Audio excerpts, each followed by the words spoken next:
사도행전 17장 4절부터 15절까지 교독하겠습니다. 사도행전 17장 4절부터 15절, 4절부터 교독합니다. 그 중에 어떤 사람 곧 경건한 헬라인의 큰 무리와 적지 않은 귀부인도 권함을 받고 바울과 실라를 따르니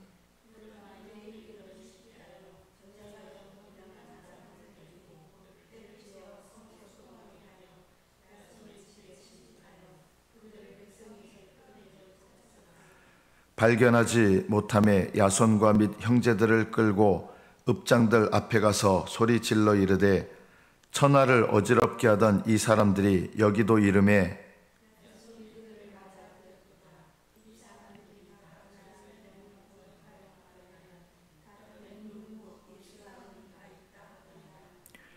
무리와 읍장들이 이 말을 듣고 소동하여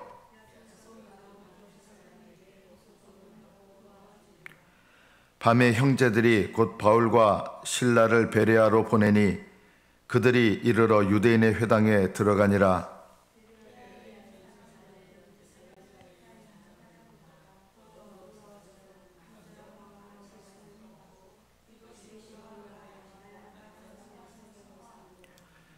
그 중에 믿는 사람이 많고 또 헬라의 귀부인과 남자가 적지 아니하나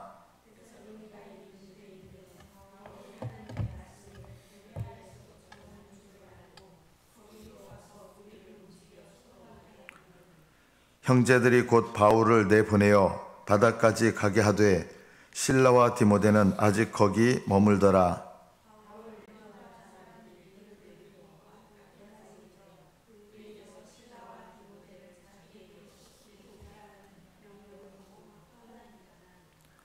여기까지 받들어 읽겠습니다.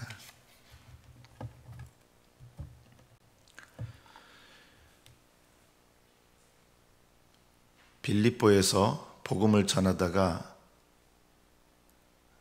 감옥에 갇혔었죠. 그리고 거기서 간수가 예수님을 믿게 되고 이 빌립보에서 루디아와 그리고 감옥에서 예수님을 믿게 된 이 간수, 이들을 중심으로 빌립보 교회가 세워집니다. 그리고 이 바울 일행은 데살로니가라는 곳으로 가게 됩니다. 이 데살로니가에서 겪게 된 일은 처음에 말씀을 증거하면서 경건한 헬라인의 큰 무리와, 경건한 헬라인이라는 말은 헬라인들 중에 이미 유대교, 구약의 믿음이죠.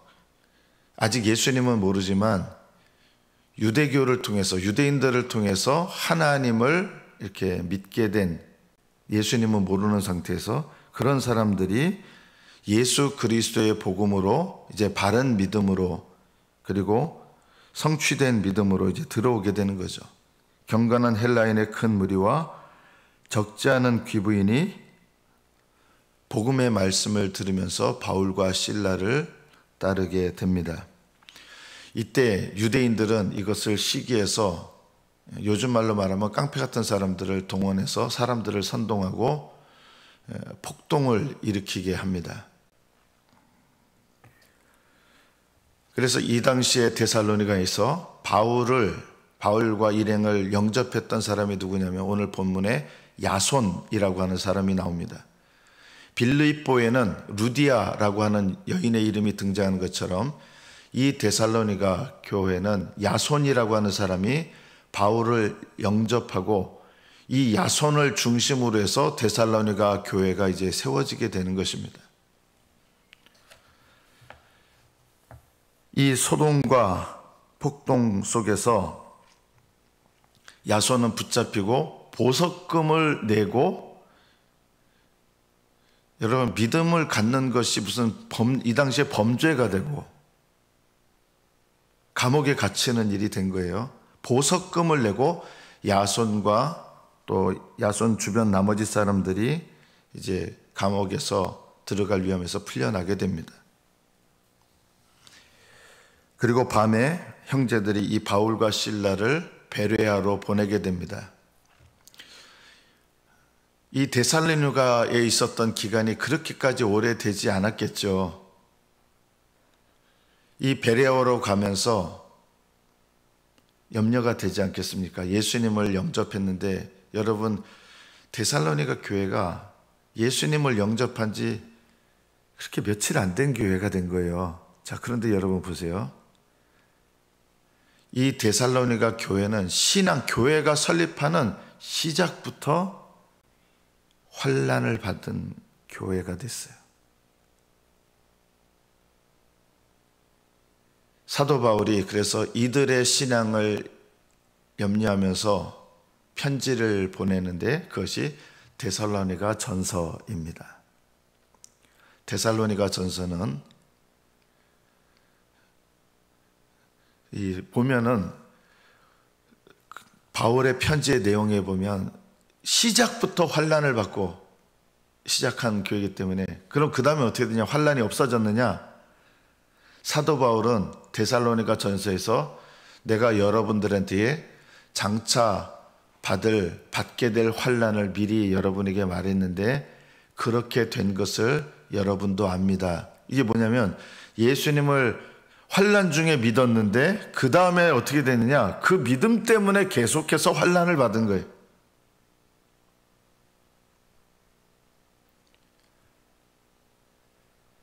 이 교회가 설립된 지 1년도 채 안 된 거예요.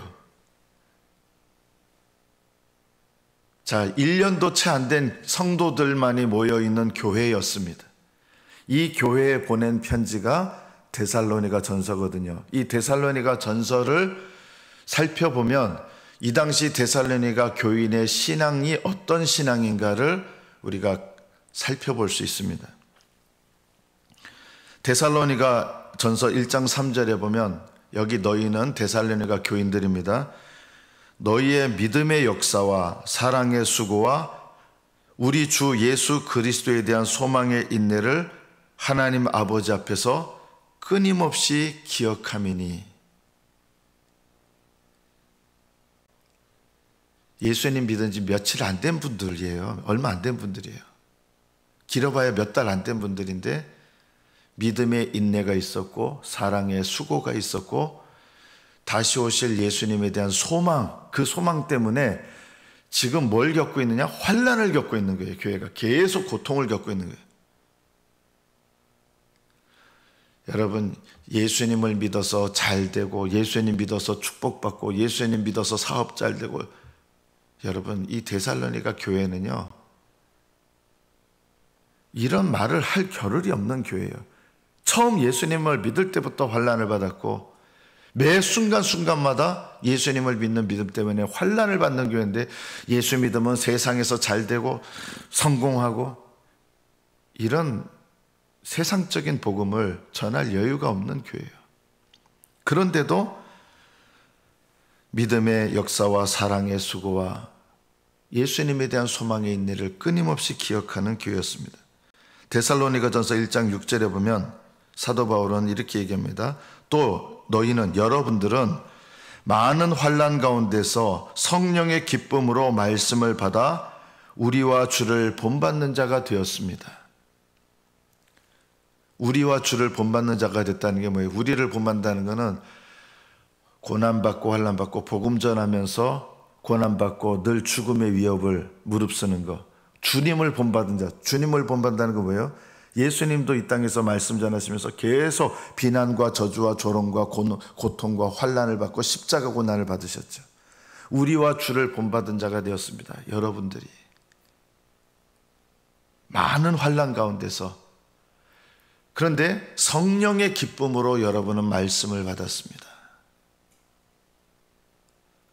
그리고 성령의 기쁨으로 말씀을 받아 우리와 주를 본받은 자가 되었다. 여러분, 데살로니가 교회의 신앙의 특징이 뭔지 아십니까? 불평이 없어요.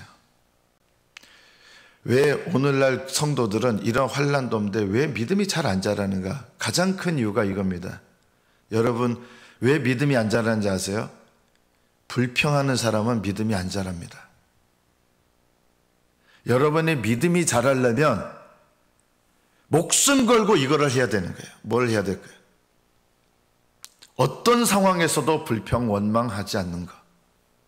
어떤 상황에서도. 그럴 때 믿음이 자랍니다. 믿음이 안 자라시는 분들 보면 늘 입에 원망과 불평을 달고 살더라고요. 이런 분들이 믿음이 자라는 일은 없습니다. 원망과 불평을 달고 살면서 수십 년 지나도 여전히 원망과 불평을 해요. 믿음이 자라가는 방법은요, 내가 목숨 걸고 이거 하지 않겠다 하셔야 돼요. 원망 불평하지 않는 거.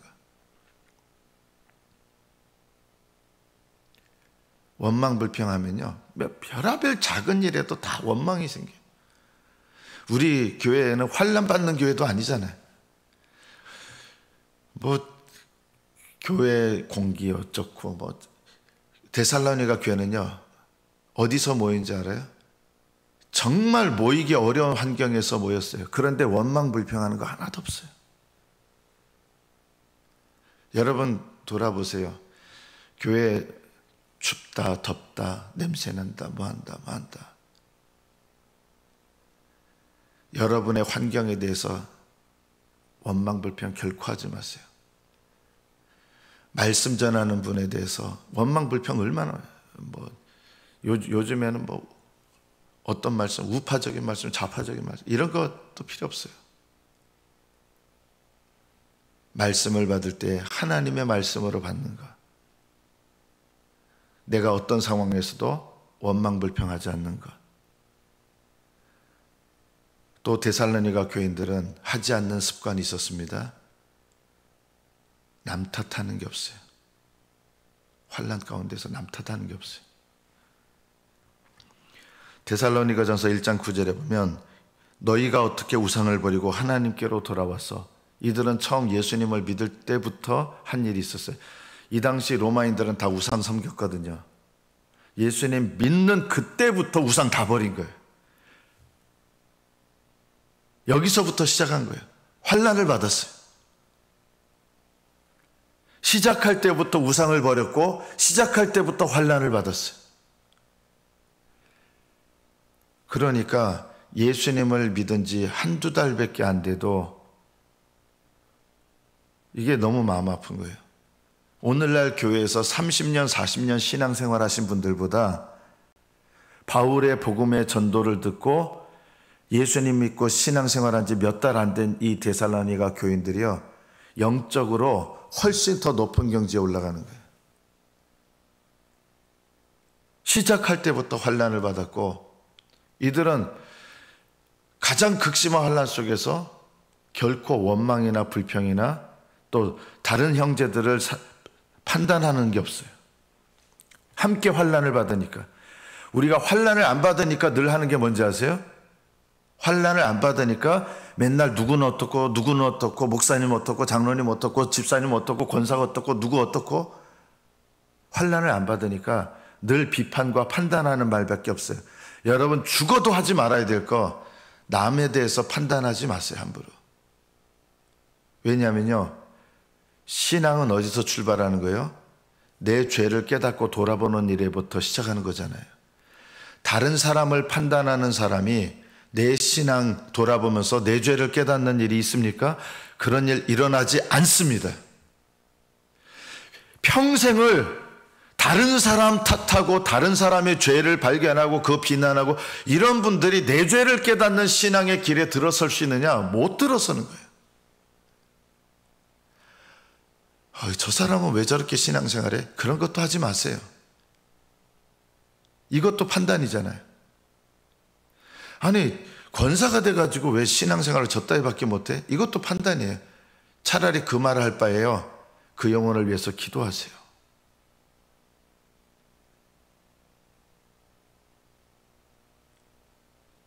환난을 안 받으니까 항상 다른 성도들 판단해요. 다른 성도들 판단한다는 게 무슨 뜻인지 아세요? 내 죄는 절대 못 돌아본다는 뜻이에요. 남을 판단하는 사람이 내 죄를 깨닫는 신앙은 결코 못 돼요.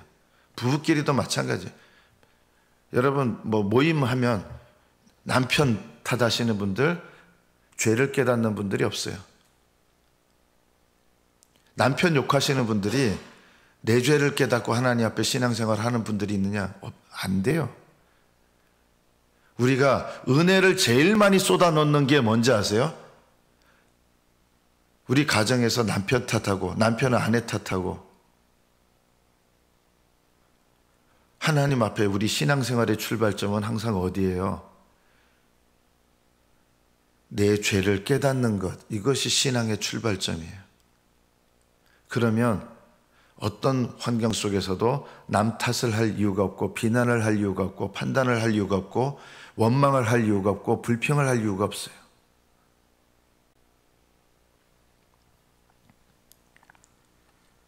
사람의 말씀으로 받지 아니하고 말씀 들을 때 하나님 말씀으로 받아요. 요즘 성도들은요, 인터넷을 통해서 훌륭한 목사님 말씀을 들어요. 저는 그 나쁜 일이 아니라고 생각해요. 문제는 뭐냐면 인터넷을 통해서 우리나라 최고의 훌륭한 목사님 말씀을 들으면서 그건 괜찮은데 그러면 그 말씀을 지키면서 하나님 앞에 내 믿음을 돌아보면 되는데 그 다음에 뭘 하느냐? 그 목사님과 자기네 교회 목사님을 비교해요. 우리 목사님 왜 이래? 불평하고 비난하고 그래요. 그래서 은혜를 쏟는 거예요. 훌륭하신 목사님들 설교를 인터넷을 통해서 듣는 건 좋은데요. 그걸 들어서 자기 교회 목사님들을 판단하는 데 있어서 은혜는 훌륭하신 목사님 설교 들어서 은혜는 다 쏟아버렸고 그 설교가 기준이 돼서 남을 판단하고 비난하는 기준이 되어버리는 거예요. 그래서 은혜 받았는데 죄를 지어요.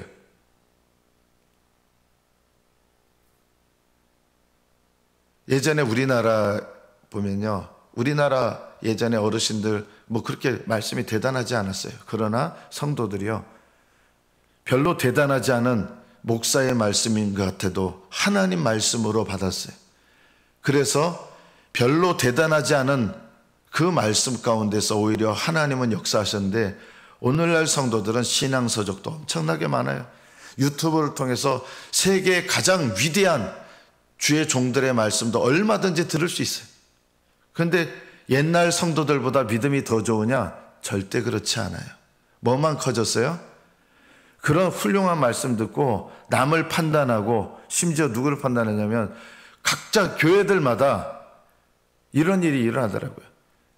우리나라에서 제일 훌륭한 설교를 하시는 목사님 말씀이 기준이 돼서 다 자기들 교회에서 뭐라냐면 자기들 교회 목사님 설교를 비판하고 판단해요. 그러니까 한국 교회 전반이 인터넷을 통해서 다 훌륭한 목사님 말씀을 듣는데 문제는 뭐냐면 믿음이 안 자라요.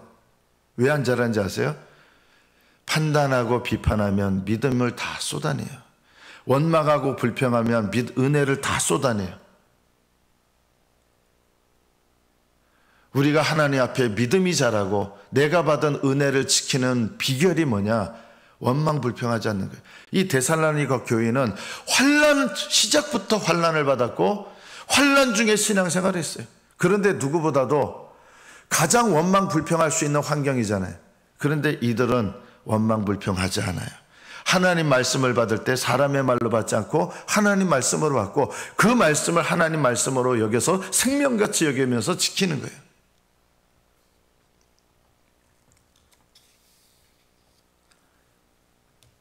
이 데살로니가 교회가 그래서 어떻게 보면 가장 짧은 기간 동안 사도 바울이 목회를 했고 떠날 수밖에 없었던 그런 교회였는데 그리고 그 이후에 계속해서 환난을 받는데 데살로니가 교회는 소망이 있었어요. 다시 오실 주님에 대한 소망이 너무 간절한 거예요. 너무 고통스럽고 힘들었으니까.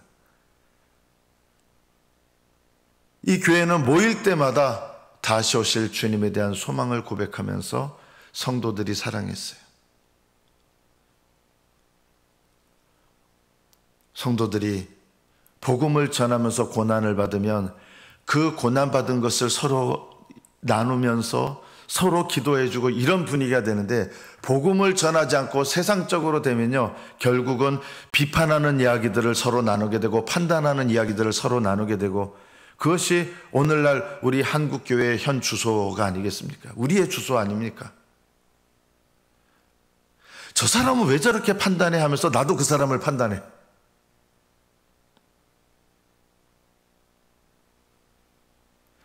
저 사람은 왜 저렇게 불평과 원망이 많아 하면서 나도 원망과 불평을 해요. 우리는 내 죄를 그렇게 못 보는 거예요. 남의 죄는 잘 보고 내 죄는 못 봐요. 데살로니가 교회를 통해서 우리가 배워야 될 신앙의 출발점이 있습니다. 하나님, 내 죄를 깨닫고 보는 것으로부터, 내 죄를 깨닫고 회개하는 것으로부터 내 신앙생활을 시작하게 하옵소서.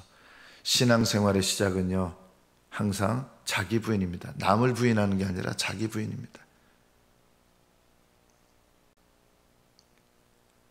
목사인 저는 여러분에게 말씀을 증거하지만 저도 제 신앙생활은 자기 부인으로부터 시작해야 될 사람입니다. 저도 가끔 이런 얘기를 듣습니다. 목사로서 말씀을 전하면 성도들이 이런 마음이 있는 걸 알아요. 느껴요. 목사님부터 잘하세요. 그건 맞아요. 목사부터, 말씀을 전한 저는 저부터 해야 되는데요. 그러나 말씀을 받는 여러분은 어디서부터 해야 되느냐? 말씀을 받는 여러분에게서부터 시작해야 되는 거예요. 우리는 이런 잘못된 습관이 있어요. 말씀을 전하는 주의 종들, 그 말씀을 하나님께서 내게 주신 말씀으로 받으면 나는, 그 말씀을 받은 나는 나로부터 시작해야 되는 거예요.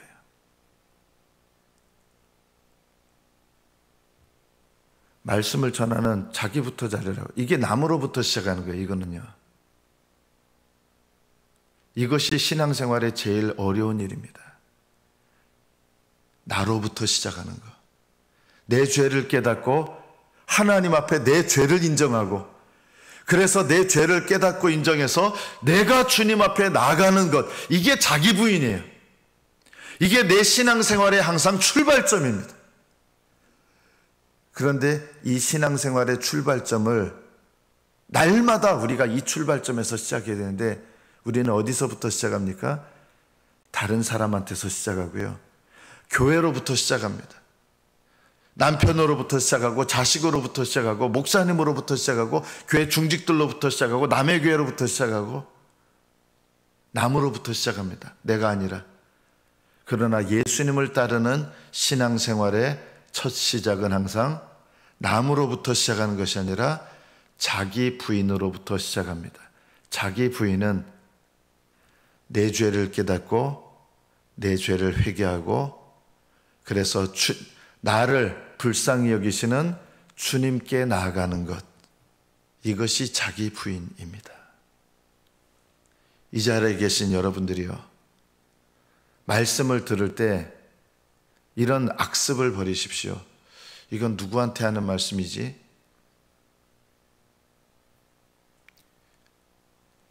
이거는 누구 들으라고 하는 말씀이지? 여러분, 이 마음 자체가 이미 내가 악한 습관에 찌들어 있는 거예요. 말씀을 들을 때 이거 누구 들으라고 하는 거예요? 누구 들으라고 하는 거예요? 나 들으라고 하시는 말씀이죠. 하나님이 나에게 주시는 말씀 아닙니까? 나로부터 시작하라고 하는 거 아닙니까? 이거는 누가 들어야 되는데, 이거 누가 들었어야 되는데 이 자리에 없네. 아니에요. 그런 마음을 품는 나의 마음의 악습을 깨닫고 회개하십시오. 신앙생활은 남으로부터 시작하는 것이 아니라 나로부터, 나를 부인하는 것, 내 죄를 깨닫고 회개하고 주님께로 나아가는 것, 나로부터 시작하는 것입니다. 날마다 이 믿음의 습관을 가지시면 어떤 환경 속에서도 원망, 불평할 일이 없습니다. 원망과 불평이 나온다는 것 자체가 나로부터 시작하지 않고 있다는 반증입니다. 다른 사람을 판단하거나 비판하지 않습니다. 남을 판단한다는 말은 나로부터 시작하지 않고 있다는 증거입니다. 여러분 자신으로부터 시작해서 자기 부인하고 자기 십자가 지고 예수님을 따르는 사람은 원망과 불평과 비난과 비판을 하지 않고 하나님 앞에 죄를 깨닫고 회개함으로 나가고 분노함으로 반응하는 것이 아니라 하나님 앞에 기도하게 되고, 다른 사람을 향해서 분노하지 않고 오히려 그 영혼을 위해서 사랑으로 중보하고 기도하게 될 것입니다. 데살로니가 교인의 신앙을 본받으십시오. 이들은 환난 가운데서부터 시작해서 남 탓하는 것을 애초부터 하지 않고, 그래서 아가야 지방 마게도냐 지역의 모든 사람들의 본이 되었다. 너희가 나로부터 시작하는 이 복된 믿음의 습관을 날마다 연습하시고 가지시는 저와 여러분이 되시기를 축복합니다. 기도하겠습니다.